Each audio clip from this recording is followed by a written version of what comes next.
L'actualité des célébrités, promotion des jeunes, interview de vos stars préférées, c'est sur Média Juvénile que ça se passe. La nouvelle vitrine de la culture et du sport.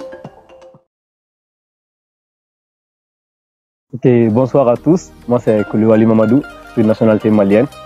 Je suis là actuellement pour les études ici au Maroc et j'ai 21 ans. Mais on en profite aussi pour continuer à jouer au foot. Pour le début, je l'ai commencé à bas âge en fait, depuis la 4e et la 5e année comme ça. Au début, je peux dire que j'ai eu ça à travers mon papa, puisqu'il était footballeur. Donc, il y avait un ami, il y avait une centre de formation et voilà, j'ai commencé là. Comme je le disais tantôt, j'ai fait mes débuts en centre de formation d'un ami à mon papa, dans les académies Tension. Et là, j'ai fait à peu près les petites bases de formation, les contrôles, passes et tout. Et par la suite, j'ai eu accès à un autre centre de formation quand je faisais la 7e, 8e année, du nom des ASCAO. C'était dans mon quartier à Yirimadio Atégou, 759 logements. C'est là que j'ai appris beaucoup de choses en fait. J'ai commencé à fréquenter les milieux professionnels du foot. Et là, j'ai fait ma toute première sélection nationale. C'était les gens à moins de 12, 13 ans avec l'équipe nationale. Avec cette sélection, oui, alhamdoulilah, on a pu remporter au moins 2 tournois en Hollande. Et après ça, j'ai signé avec Black Star de Badalabougou pour 2 ans. On a été champion cadet, je me rappelle. Après, je suis allé à Africa Foot. C'est là que j'ai eu l'accès à l'équipe nationale minime. Bon, on avait fait un test. Ça n'a pas marché au début, mais par la suite, on a joué un match contre l'équipe nationale cadet. Et là, bon, le coach m'a apprécié, donc je ne pouvais pas jouer avec l'équipe nationale cadet. On m'a envoyé jouer avec l'équipe nationale minime. Là, on a fait des petits 3 voyages, Congo et Guinée avec Gabon. C'était bien dans l'ensemble. Par la suite, bon, c'est ma passion, c'est toujours ma passion de continuer avec le foot, mais il y a des choses qui sont pilotées. Par exemple, il faut toujours écouter ses parents. Ma maman veut toujours que j'étudie d'abord. Elle dit que quand on a un diplôme, là, c'est assuré par la suite. Par contre, le papa veut que j'étudie.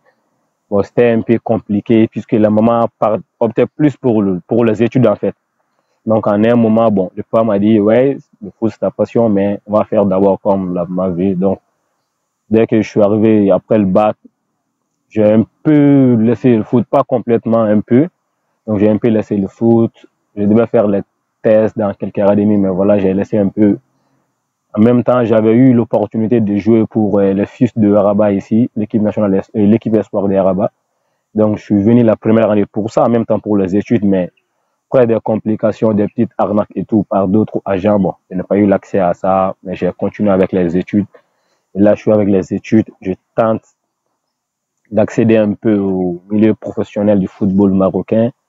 J'ai fait des tests avec 2, 3 clubs comme ça. Et évidemment, je suis aussi courtisé par l'Académie Chipo, mais les propositions ne me tentent pas trop. Mais voilà, jusqu'ici, on est là. Inch'Allah, après les études ici au Maroc, si tout va bien, on va tout faire pour poursuivre notre passion en fait.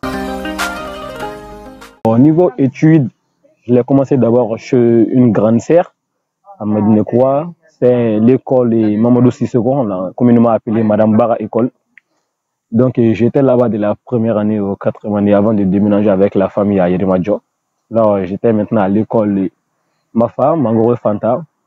Donc là, je suis resté de la 5e année jusqu'à mon terminal. Mais avant ça, j'ai eu à faire le CPE pour avoir l'accès à la 7e année, après le DF pour avoir le lycée. Après, une fois au bac, bon, malheureusement, j'ai arrêté le bac une fois, mais la 2e année, alhamdoulilah, j'ai réussi à faire mon bac.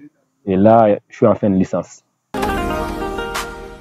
Concernant les difficultés que j'ai eues jusqu'ici, niveau professionnel, premièrement, c'est d'abord avec côté familial en fait. Parce que pour au moins bien avancer dans le foot, il faut avoir l'accord des parents, le papa en même temps avec la maman. Mais la maman n'était pas complètement d'accord. Elle optait plus, comme je l'ai dit, pour les études.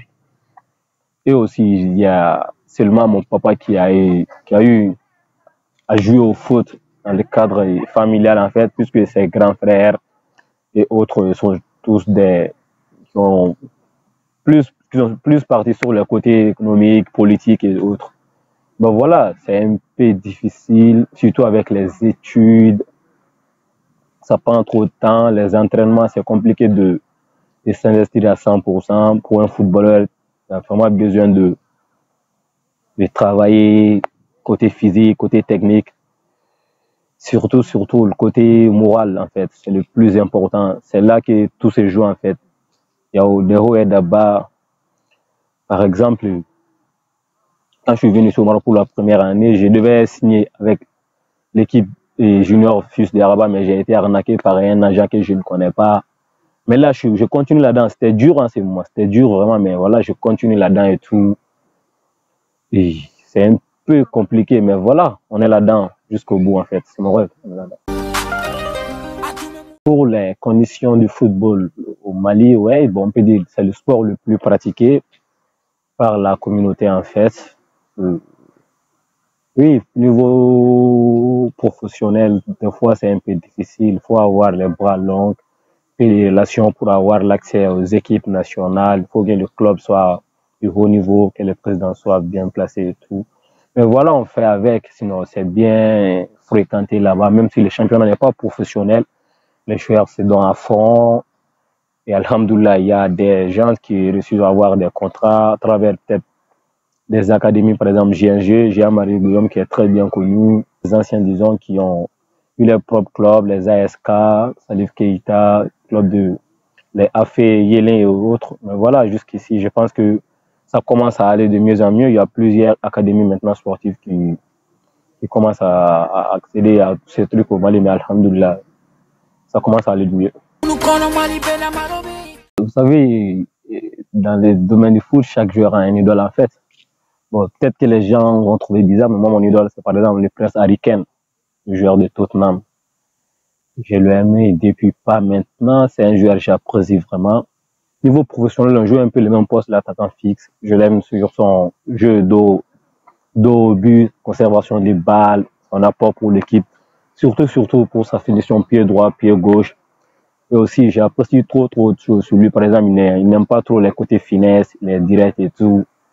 Franchement, c'est un idole et j'espère que je ferai tout pour être comme lui dévancer, même si aussi marquer plus de buts que lui.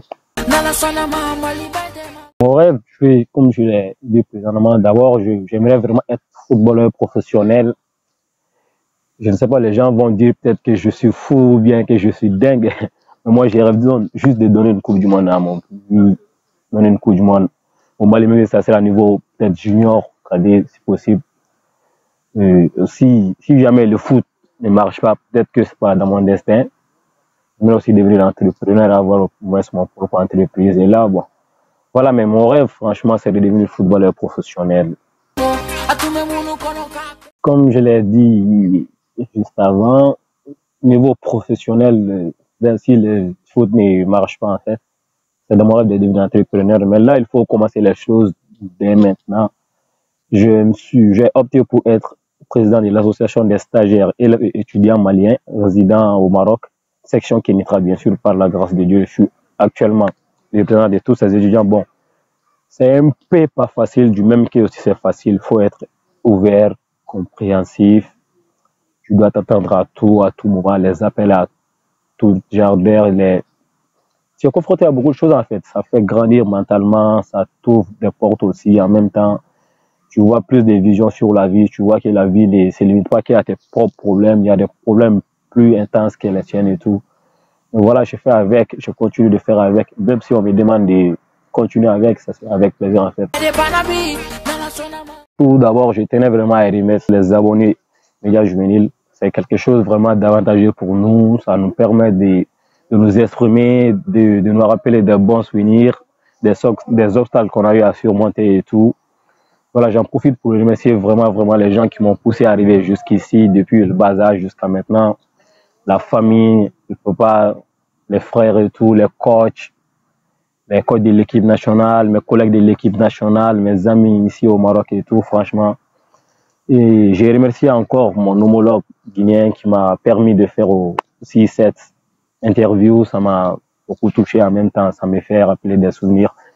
Et surtout, ce que j'ai à dire aux passionnés du foot, pour moi, c'est le meilleur job au monde en fait. C'est le meilleur job. Il y a des difficultés comme la vie. La vie, c'est la difficulté en fait.